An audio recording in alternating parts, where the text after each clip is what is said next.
This is ESPN Classic, the Classic Sports Network.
This is Baltimore, July 8, 1958, scene of baseball's silver anniversary All-Star Game, a magic city in the game's lore.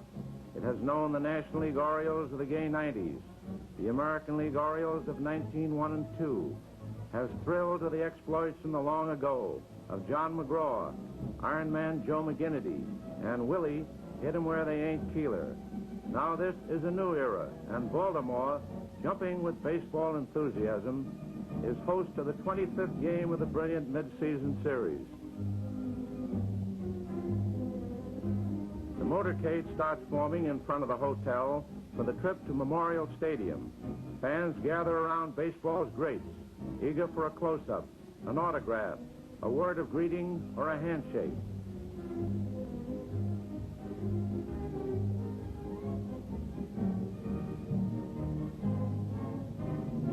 As always, the crowd arrives early to take in all the colorful preliminaries leading up to the action.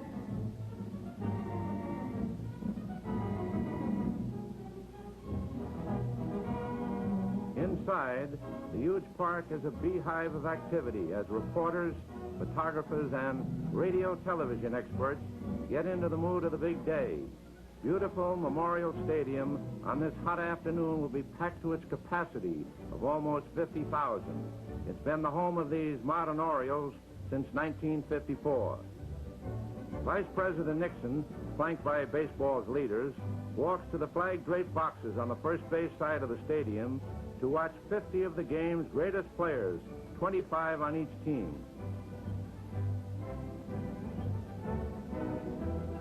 Will Harridge, president of the American League since 1931, helped set up the first All-Star game in 1933.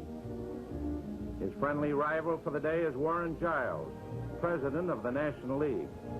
A neutral is Fort Frick, baseball's commissioner and supreme authority on interleague competition.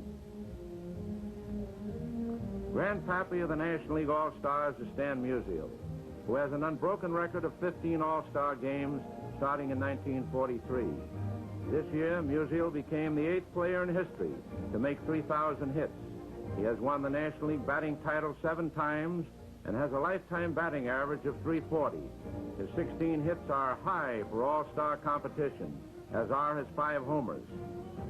Ted Williams played on his first All-Star team in 1940. He's the only player who has hit a season's average of 400 or more since 1930. A blazing .406 in 1941. Last year, Ted batted .388 for his 5th league crown. A pregame salute to Ted Williams and Stan Musial. Classic. This is typical at All-Star time. Players visiting with each other and comparing notes. It's a kind of carnival or out-of-school spirit as they take leave of the pennant races. But when this game starts, the fraternizing will be over, for this is league against league, and the rivalry is intense.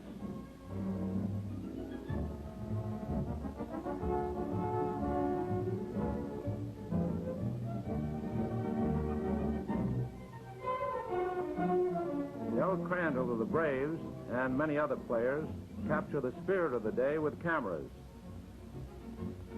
Rival managers of the 1957 World Series Casey Stengel of the Yankees and Fred Haney of the Braves will match wits today. This is Haney's all-star debut, but it's no new experience for Stengel.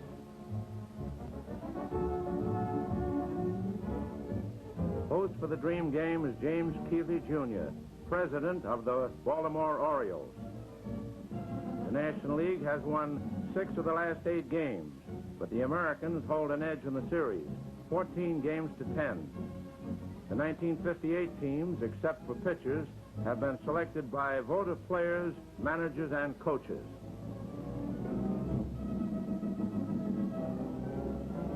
Two fine young players from the Detroit Tigers, Al Kaline, 1955 American League batting champion, and Harvey Keene, who switched from shortstop to the outfield this season, are ready for Stengel's call.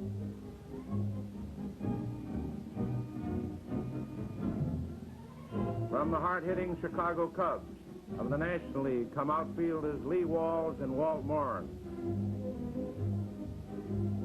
Ellie Fox, peppery second baseman of the Chicago White Sox, the favorite with the newspapermen. Philadelphia's Richie Aspern was the National League's batting champion in 1955. It's getting along toward game time now. Warren Spahn, crafty left-hander of the Braves, and Bob Turley of the Yankees will be the starting pitchers. On the rules of the game, they can pitch no longer than 3 innings.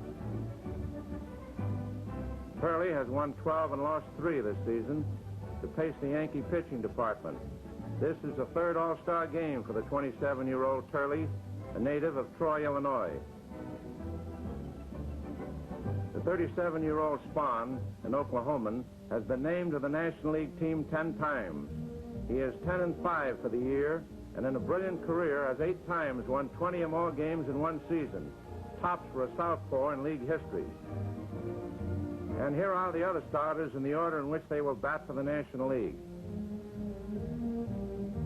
Willie Mays, San Francisco Giants, center field. Bob Skinner, Pittsburgh Pirates, left field. Dan Musial, St. Louis Cardinals, first base. Hank Aaron, Milwaukee Braves, right field. Ernie Banks, Chicago Cubs, shortstop. Frank Thomas, Pittsburgh Pirates, third base. Bill Mazeroski, Pittsburgh Pirates, second base. Del Crandall, Milwaukee Braves, catcher. And for the American League, Nellie Fox, Chicago White Sox, second base. Mickey Mantle, New York Yankees, center field.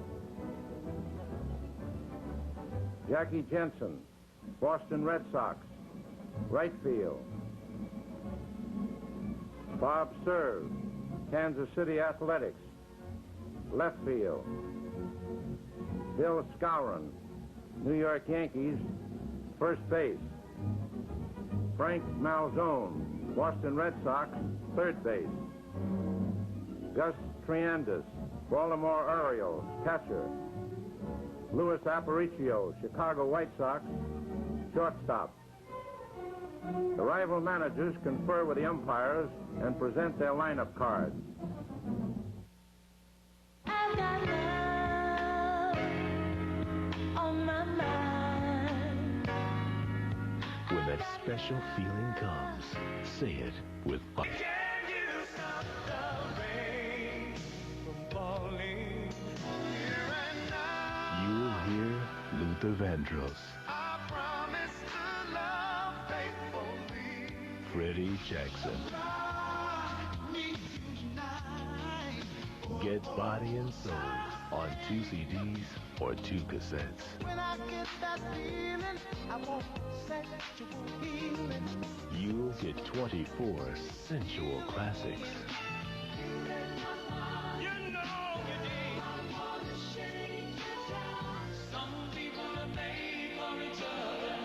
Some people. Then you'll have a chance to audition other great Body and Soul albums. How about us? Let me love you down. Call Call now to get body and soul. To order Body and Soul, call 1-800-364-9339 or send $17.99 for 2 cassettes or $19.99 for 2 CDs, plus $3.95 shipping and handling to the address on your screen. Tonight on ESPN Classic, it's All-Star Game Magic. First up at 8, the unbeatable Roger Clemens pitches 3 perfect innings from 86. Then Wade Boggs and Bo Jackson's back-to-back home runs. Tonight, only on ESPN Classic. This is ESPN Classic. Memorial Stadium now is overflowing in this capital of Maryland hospitality. Vice President Nixon has the honor of throwing out the first ball.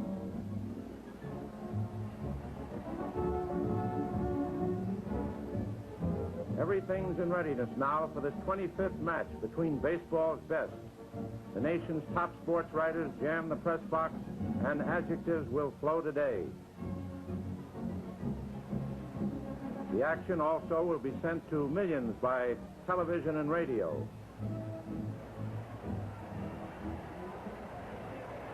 The American Leaguers go to their positions, and it's batter up for the Nationals.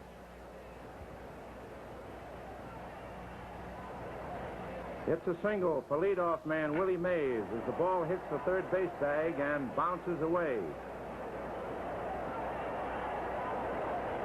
With 1 out, Dan Musial singles, his 17th All-Star hit.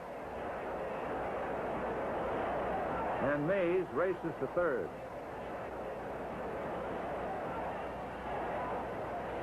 Hank Aaron, the National League's 1957 batting king, sends Mantle back for a sacrifice fly, and Mays scores the game's first run.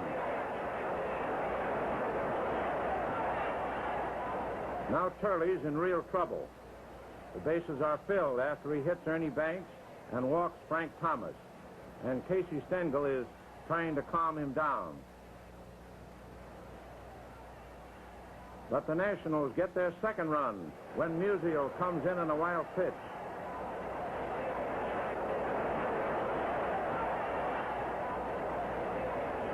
The threat is over when Bob Serve catches Bill Mazeroski's fly while off balance, and the score is 2-0. Nellie Fox leads off for the American Leaguers in their first inning, and he's safe on Banks' high throw to Musial.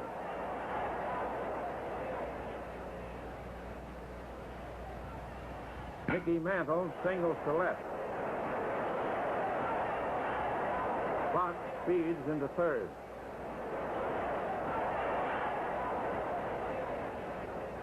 Jackie Jensen has belted 24 homers in the first half of the season, but Frank Thomas turns his grounder into a double play, while Fox crosses the plate for the Americans' first run, and the Nationals lead 2-1.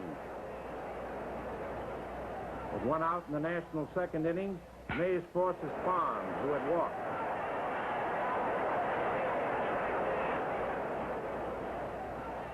Mays, the Major League's base-stealing champion, steals second base and continues to third when the throw by Gus Triandis bounces into center field.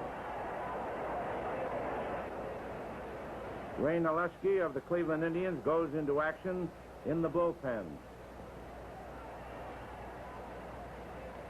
Bob Skinner singles, and Mays scores for the second time.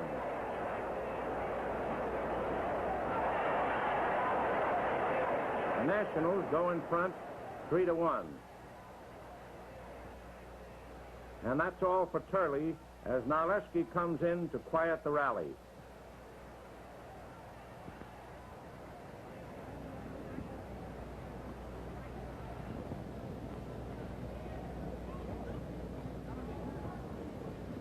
One is out in the American League's second inning when Baltimore's Triandis singles to center.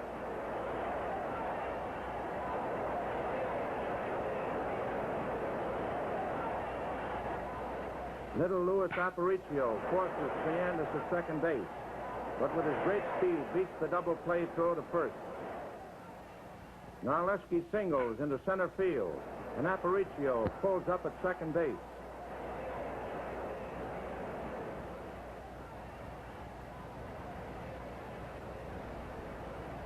Nellie Fox drills a single to left. And Aparicio bounces across the plate to cut the Nationals' lead to a 3-2 margin. With Pittsburgh's Bob Friend pitching, Cleveland's Mickey Vernon leads off the Americans' fifth with a pinch single.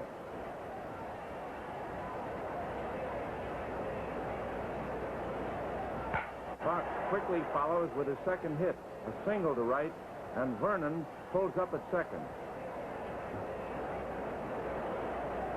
When Mantle walks, the bases are filled with no outs.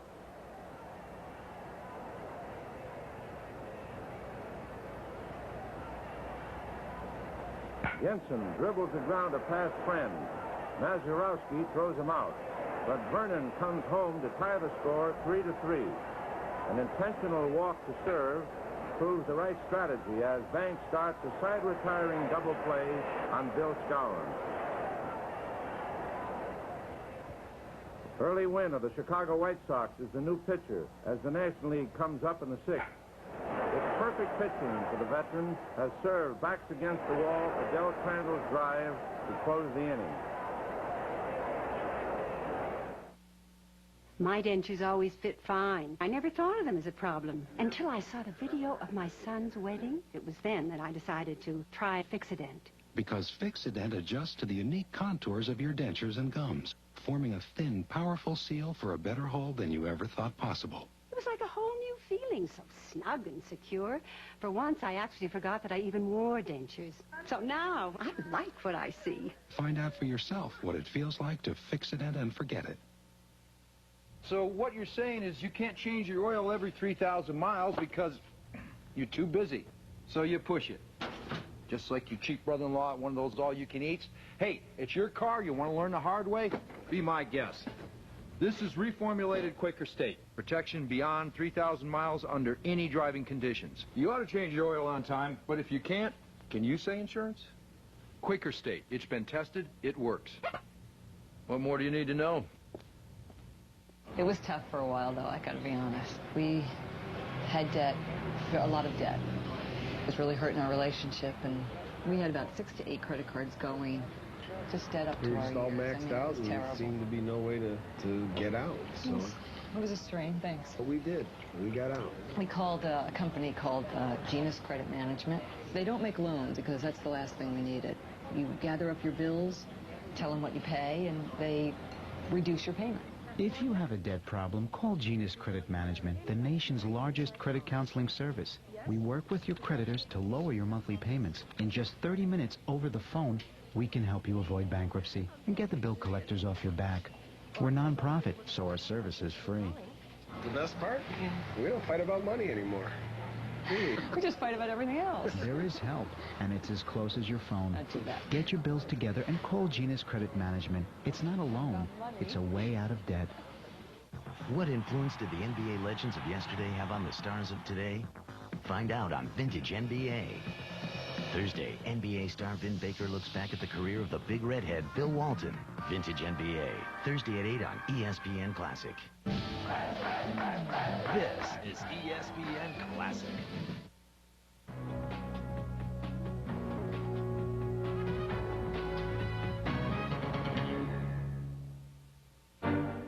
Fastball hit deep to right. This could be it. Way back there.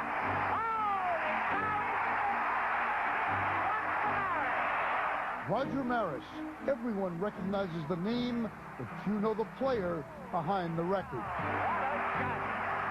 Two-time American League MVP, 275 career home runs. Maris appeared in 7 World Series and won 3 World Championships.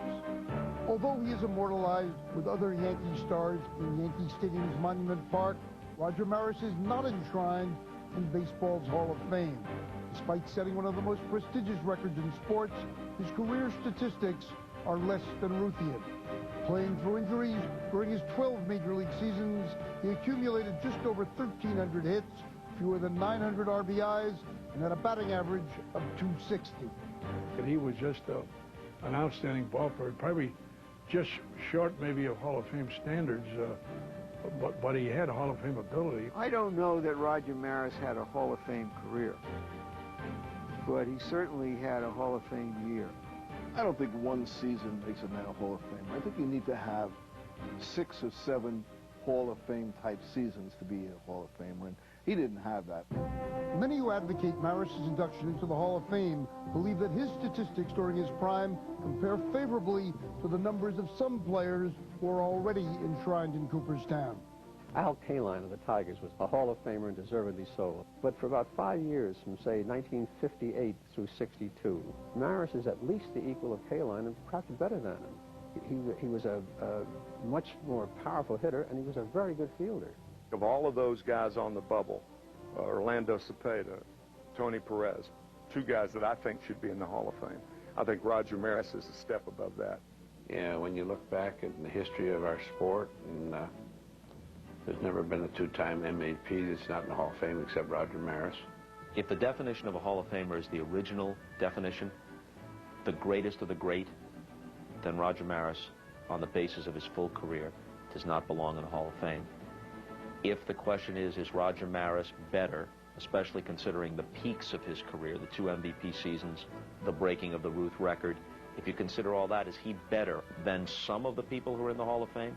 Then by that standard, Roger Maris is a Hall of Famer.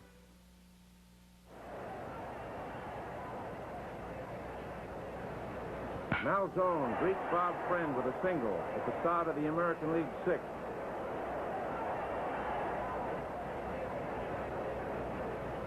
Yogi Berra bats for Triandis and pops to Thomas.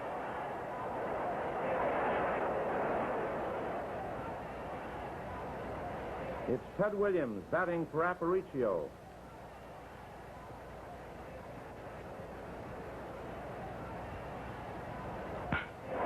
Thomas bobbles the ball and everyone's safe. Another pinch batter, Gil McDougald, comes up for early win. The Yankee infielder drops a single in short left, and Malzone races in with a run which puts the Americans in front 4-3. That's all for Bob Friend as Larry Jackson replaces him. That's all for the American Leaguers, too, as Banks turns a grounder by Fox into a double play.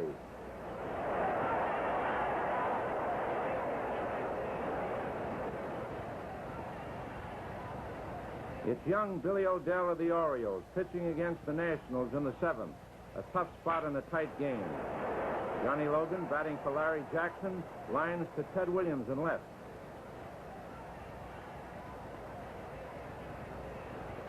Lee Walls bats for Skinner and is thrown out by Fox as the Nationals go down in order.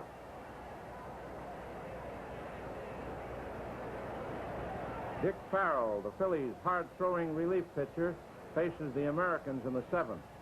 Mantle walks. Farrell blazes a called 3rd strike by Jensen.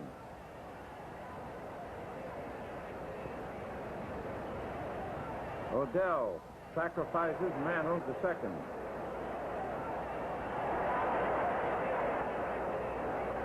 Farrell's strikeout ball works again as he fans Skowron for the 3rd out.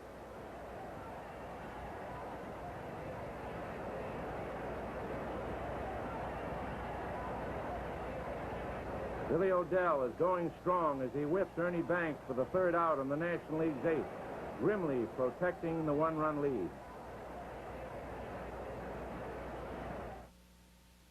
Rogaine Extra Strength is proven to work for 4 out of 5 men. I like my chances.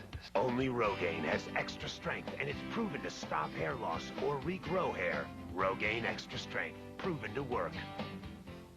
We're gonna change your mind about coloring your gray with the natural look of Just for Men. You look so natural, no one can tell with Just for Men. No one can tell with Just for Men. Just for Men penetrates hair deep inside where natural color begins. Simply apply, and in 5 minutes, rinse. Gray is gone, matched up to the rest of your hair. You look so natural, no one can tell with Just for Men. Man, he's been in there for a long time. Relax. a dramatization. Actually, a commercial. Well, what's taking them so long? Here he comes. Man, would you look at all that stuff? Put it in the car, man. Oh, yeah. Hey, let's go, man. Are we going? Hit it. Frequent use of Coke card may cause extreme excitement. It's okay to use your Coke card to get stuff, like deals on pizza, burgers, movies, bowling, and more. Get a Coke. Use your card. Get hooked up. He works in Washington. She works in Washington. They get together on the weekends for as little as 2.5 cents a minute.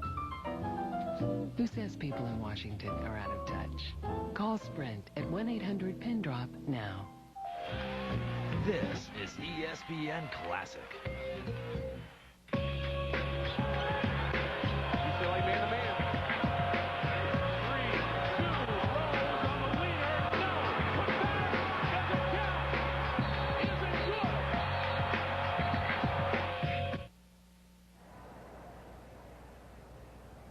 Farrell is matching Odell pitch for pitch. Ted Williams is his fourth strikeout victim as the Americans go out in order in the eighth. Odell has retired 6 in a row as Thomas leads off the ninth for the Nationals. Vera goes back and takes a foul by the Pirate star near the screen. 1 out. The crowd roars when Mazeroski fans for the second out.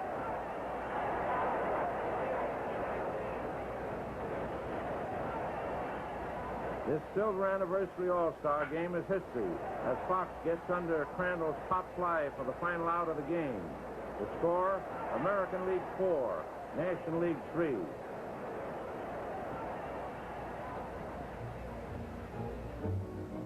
His teammates for the day congratulate Billy Odell, 25-year-old South Carolinian, for his feat of retiring all 9 batsmen he faced.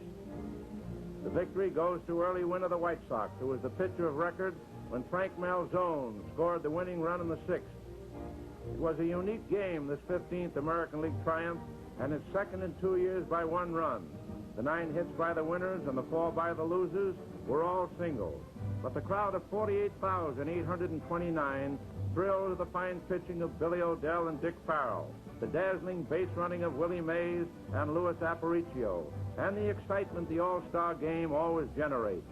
We'll see you in Pittsburgh in July of 1959, when the All-Stars, the old and the new, will add another page to the glorious history of a dream game come true.